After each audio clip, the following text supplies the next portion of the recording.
مرحبا أصدقائي، اليوم رح نشتغل 3 أنواع سلطة عربية. نبدأ بالبقدونسية. بنقطع البقدونس أول حاجة، طحينية،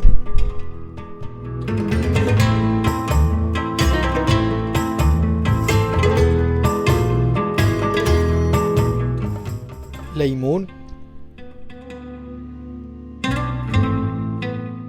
سن واحد ثومة،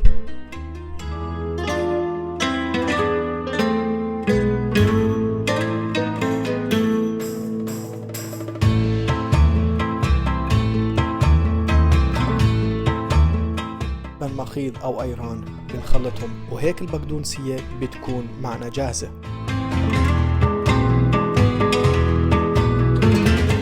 نبدأ بالسلطة الثانية واللي هي عبارة عن السلطة العربية. بنقطع البندورة قطع صغيرة،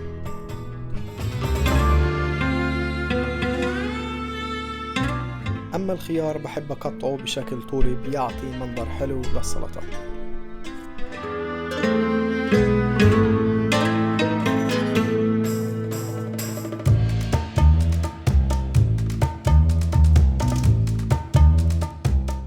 واللي بيحبوا الأكل الحار شوية فلفل أخضر بيعطي طعم جميل للسلطة.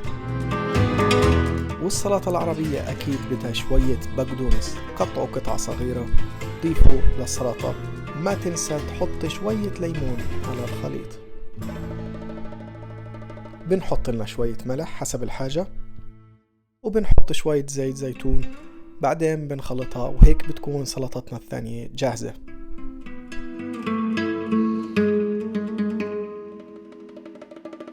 نبدأ بالسلطة الأخيرة لليوم واللي هي سلطة الخيار باللبن. بنقطع الخيار قطع متوسطة الحجم،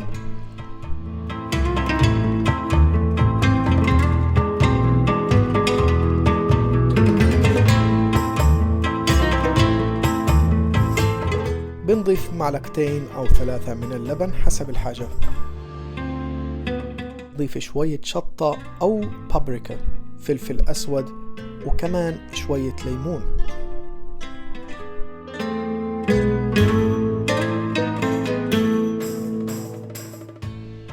تقدر تحط شوية مي لو كان اللبن جامد، وبتحط أورجانو وبالإضافة وشوية نعناع، وبتخلط السلطة. هيك بتكون عندنا السلطة الثالثة جاهزة. صحة وألف عافية أصدقائي.